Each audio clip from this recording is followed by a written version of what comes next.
Today's video is going to be about my business failures. Now, I'm not some business mogul, but what I will promote on this channel is starting entrepreneurial journeys, entrepreneurial businesses that are going to craft a life for yourself. Now, I'm just going to start by saying I have got ADHD, and before I even knew this, I was just starting businesses. I'd have an idea, mainly when I was on holiday actually. So I'd be on holiday on a sun lounger, have a business idea. I'll just formulate a plan on my notes on my phone, and then I'll spring into action and I'll just get it done. And there's something to be said for that. It's actually a really good thing, because even if it doesn't work, you fail, and you fail fast, and that's a great thing. So please don't be scared of failure. That's gonna be one of my first main points here. But what I wish I knew, and what I'm going to start with now, is how to, or not necessarily how to, but what I wish I did. I wish I planned my journey out, not the business itself, but where I want to go. If you've watched the previous video, you know that my big things are, I want financial freedom. I don't want to earn £1 million a year. You know, like I want to earn like 100 grand, just over 100 grand a year in English money. That will give me the lifestyle I want, and that means that I can travel, so that's one of my big things. And I don't want to be chastised to hours. I've got no problem with working, but I want a job where I can put in 40, 50, 60 hours a week, but I can do it from a laptop, or I can have a camera and I can record something anywhere in the world. If I knew that and I wrote all that down at the start, then I would have looked at ideas I was going to start in a completely different way. Now, I'll take you through a little journey that I've had with creating businesses. I was on holiday probably about 4 or 5 years ago, and I had an idea for a website. It was almost like eBay for personal trainers. Now, I've seen all these online coaches and personal trainers. I thought, wouldn't it be great if they was all on one shop, like Amazon, like eBay, where you could go on there, they'd have their own reviews, you could buy programs from each individual one, you can like have different subcategories. And I had this crazy idea. I was like, yes, let's do it. Not thinking about how much it was going to cost or anything. I mean, looking back on it now, it would have probably fulfilled a lot of the things I wanted it to, but the big thing was it needed a lot of money. And what I learned from that is, you know, there's a lot of software costs involved. I think I was looking at getting an app created. It was going to be like 20 or 30,000 pounds just to get the app created. I found a method where I could create my own website and do it on the cheap or cheaper, and that was good. So I thought, then we're going to get off the ground. But then I realised you had to get loads of influencers involved, and I started getting influencers involved. But I then had to pay for their videography. And the videography cost was going to be astronomical. We're talking like in the thousands to get a few shoots done for one person to get them off the ground. And I was going to have to do that probably 10 times just to get the business off the ground and to get it started. So that just wasn't fitting for me at the time. I didn't want to invest loads of money. Like I probably could have put, and this is not a brag or anything, but just to give you some context, I probably could have put £10,000 in and I would have been fairly happy, but I wanted to be pretty sure it was going to work, and I wasn't. Because I was going to have to cut corners on, I wasn't going to get an app made, I was going to build the website myself, I was going to be quite good in that respect. So it just wasn't sitting right with me. And if I'd have planned that out a bit better, I probably could have seen that, you know. But what I did lead me on to, I mentioned videography at the end. Videographers who I approached wanted to charge hundreds, if not thousands, for shoots. So this was just before lockdown. So maybe the 5 years is a bit skewed. Maybe it was more like 4 years. Lockdown come around, I thought, great, I'm going to get a camera and I'm going to teach myself videography. So I invested around £1,000, bought a good camera, invested in a photography course, a videography course, and I taught myself. And there I have it. I had a camera now, started shooting videos for myself, just stuff around the village that I live in. Realised that I was good enough to earn money from it. And what I was thinking at the time was, I need a bit of a dopamine hit, and the dopamine hit for me is getting paid. I didn't just want to be a hobbyist. I want to use this, like I said, to create a life for myself. I want to see an end goal. I'm doing all these things for an end goal of earning money. I didn't quite know fully what the end goal was. I didn't realise about the location freedom, and I'm not chastised hours at that point. Didn't really give it that much thought. But I went ahead and I was good enough, and I started shooting YouTube videos for people, because you got to think a YouTube video is not like an advert and needs to be super polished. It's fairly raw. You're just following someone around with a camera, and most people just want it to be quite raw. As I said, there's editing involved, but it's not like super polished.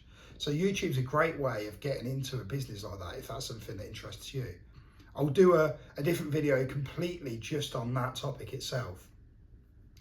But I went away and I got my first paying client. I'll just roll it back a little bit. What I actually did was I found someone that was new in the industry, in the fitness industry, because I mentioned I'm really into my fitness. I wanted to shoot videos of people in the fitness industry. So this was ticking a lot of boxes. Like, I was in an industry that I was really into. It was giving me a lot of creative freedom because I had a camera. It was like making me socialise with people that were like-minded like myself.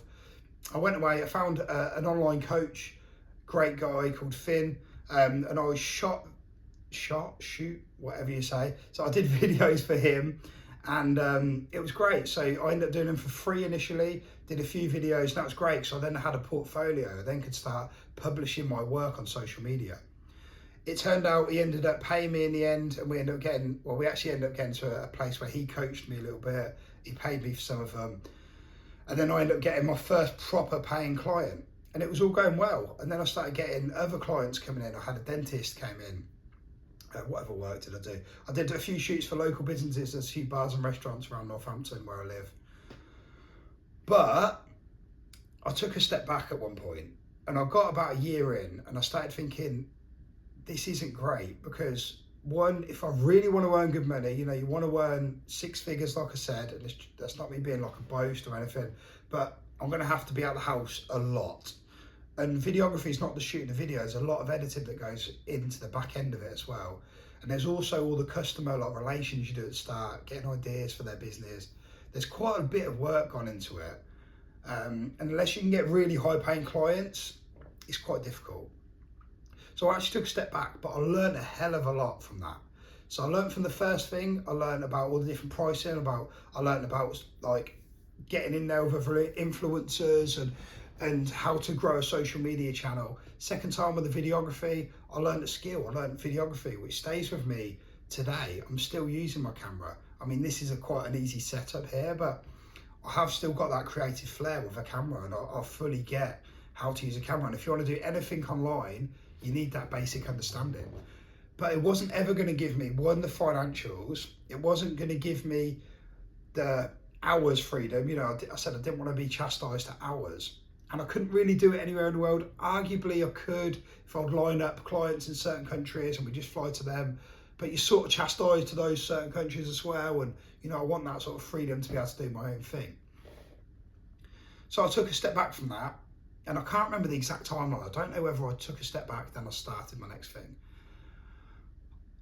I think what happened was I started my next thing just before I took a step back from the videography. So I had a child at this point. So this is about 3.5 years ago, and we started buying baby stuff. And we was buying these, like, the feeding sets they get. They're like, they're silicone sets that babies eat out of that got suction cups on the bottom. And I couldn't believe the price of them. I just thought the price was wild. So I started looking into it, and I started thinking, well, why didn't I just make my own brand? So I did exactly that. I just went in then on a baby brand that was in e-commerce. Now, e-commerce is great for anybody that wants the things I've spoken about, because you can work from anywhere in the world. Your website is open 24 hours a day, so it's constantly getting those customers in. And I'm not chastised to hours either. There's no meetings you have to be at. You don't have to be open in your shop. You don't have to sit in your store at a certain time. You can work whenever. It does take a lot of work. None of this is like the quick fix. None of this is like an easy buck. It's like a training scam. None of that. It takes a lot of work, but you have got that freedom with it, which is great. I fell in love with e-commerce right there. I absolutely loved it. But what I did find from that business is, let's say you've got a baby weaning set. You sell it for 30, let's call it £30 for instance.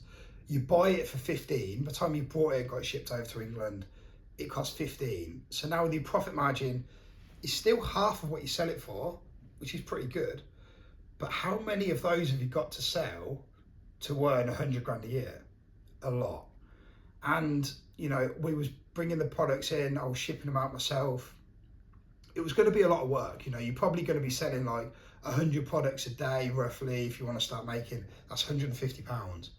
You know, it's a lot, and you really need to build up to that. So it got me thinking, it was like, okay, I love e-commerce, but I need something that costs a lot of money. I need a price point that's higher, so there's a bigger amount of money, not necessarily the percentage of it. So then I found my next business, and I'm not going to talk about that just yet because it's quite rippable. But I had my next thing, and it's in the fitness industry. So I'm very passionate about fitness, like you all know. And now I sell products that are around the 300 plus mark, and there's like half of that ish is profit. And another thing, just going back a little bit, what I also found with the baby stuff is if you want to promote your store, you need to run Facebook ads. Now, I always use the analogy, you've just brought Harrods or Selfridges or another one of these big chains. Let's say you bought a Walmart if you're in America, and you've plonked it in the middle of a field and nobody sees it. You're not going to get any sales whatsoever. But when you've got an online business, you need to drive people in, and you can either do that from organic on social media, or you can drive them in with Facebook ads. Now, organic does take a long time, takes a lot of commitment in itself. I was really dialed into Facebook ads. So I started doing Facebook ads. And what I quickly realised is you might have to spend £15 getting a customer, and my profit margin is only £15. So this business model is not going to work out. Now, there was other avenues I explored. I looked into going down Amazon a little bit, and it really opened my eyes to e-commerce. You know, I really explored a lot of different channels within that. Also email marketing. There's so many like sides to an e-commerce business. But like I say, what it really shown to me was if you've got the product and you don't want to be sending out hundreds of products every single day, because that comes with a lot of headaches from customers as well, then you need to have something that's higher ticket, but there's still a lot more profit in it. And then that also means that you can run Facebook ads. So that's exactly what I did. My next business, I was fairly fortunate. There was a bit of a rush. There was a bit of a trend going on for a certain product. I got in there nice and early, had something that wasn't available to anyone else. And the reason I got into that, actually, I remember sitting in the sauna one day and I thought, I really want this product. And I looked online, I couldn't find it for under £1,000. Don't get me wrong, the one for £1,000 looks so much better than my one, but I looked at it and I thought, I don't want to pay £1,000. And there's a really cheap option. I didn't want the cheap option either. I wanted something in the middle. So I thought, I'm going to do it. And I went away and I did loads of research, and I had to do a bit of product testing. I had various things come to my house. I tested them, they weren't good enough. And I was speaking to different factories, and I managed to get the thing that I wanted at the right quality for the right price, all done and dusted. Luckily for me, I ended up having a family friend, and I managed to get in somewhere that could do the product for me, and it was in-house, and they would drop ship it as well. So for those of you who don't know, drop shipping is basically where when I get an order on my website, I send the order to someone else, they fulfill it, they make it in this case, they send it out with my logo on it, and then it goes to my customer. I don't actually touch the product, which is absolutely perfect for me, because I didn't really want to be picking and packing orders, because that's not really like the glamorous side of what I wanted to be doing. It's not really like the creative side either. So that's perfect. I then, at the same time, because I got so into Facebook ads, I started teaching people online about Facebook ads. I had a community on Facebook. I used to run like these 10-day schools where every day I'd go online for an hour and we discuss various marketing methods, discuss Facebook ads. And I ended up meeting this really cool guy called John. I haven't spoken to him for a while, actually. Recording this video has reminded me, but we had a great relationship, and we ended up starting this marketing agency. Again, we shot too high, and to be honest with you, there's nothing against John, he's a great guy, but I struggle with that power dynamic. I would rather have me being the boss, and it was like a 50-50 thing. Don't get me wrong, it really complimented me, because he had a lot of sales skills. I had a lot of the back end stuff, so we could really complement each other in that respect. But it just didn't quite work out for me. So what have we got now? We've got the fitness, eBay, Amazon business. We've got the baby weaning business. Then we've got the marketing agency. Then I went on to the one that's still going today, which is successful. And then what I did then, I'm in this bit of a tricky situation. It's not tricky, I mean, it's a blessing really. But because of my earnings at work in my day job, I can't really take money out of the business because I get taxed too much. So we earned a fair bit of money in the first year from the business that started going well, from the high ticket items. And I reinvested all that money into a fashion brand. And I started creating a fashion brand. And to be honest with you, the fashion brand never got off the ground. I still truly believe in it. I've really been thinking about getting it going, but it just takes a lot of money. It really does take a lot of money when you're in that industry. And I learned a lot of lessons over the way. Like, I had a big problem with my main business that's doing really well. There was a time when loads of the products got returned because they went out faulty, and I lost a lot of money in that period. And it just so coincided where I went on a really big drive to try and grow the brand, and I spent thousands on Facebook ads in a month. And I'm talking like 3, 4, 5,000. And then I had all the returns that I had to then send them out new products for free. Rightly so for them, you know, they had a defective product, but it meant that I had to pay for them all. And it left me in a really, really bad spot. And I ended up getting to a spot then where I had this business that was doing really well. And I had this passion project in the fashion niche that I really wanted to do well, but I couldn't spend money on both of them. And still to this day, I'm sort of still tired because I've got this business over here, and this is probably my ADHD coming in. I've sort of lost interest in this one a little bit, although this is the money maker.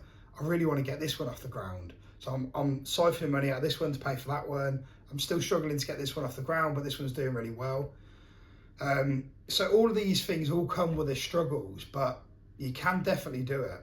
But what I would say is, if you can take anything away from this video, is map out where you want to go, and then ask yourself, is that business going to suffice that? You know, you might just be a home bird, you don't want to travel, you don't mind being like a 9 to 5. Then you could say, okay, well, I might get a job in sales where you're ringing people in 9 to 5, and you can do some sort of recruitment business or something. You know, there's loads of avenues you can go down. And I will be promoting this. I really want to create a community, probably not on YouTube. I might do it on School. I haven't firmed it up quite yet. It will be paid, and you might be thinking, oh, this guy's just trying to earn money. There's an element of, I do want this to be my full-time thing eventually, but what I really want to do is charge people a little bit, and it's not going to be a lot, just to make sure people are not joining the groups for the sake of it. Because I've been there myself, where if I haven't invested anything, I'll just join it and I'm not really bothered about it. And I'm sure you can relate to that as well. You're just not that invested, unfortunately. So I really want this channel to be about creating a community of like-minded people who want to craft a life for themselves, who want to use fitness to better their life at the same time, and also share experiences. Like, we've got ADHD, we've got our oddities. I want to normalise it. We're a bit weird, we've got our odd traits, but that's fucking good, if I'm honest with you.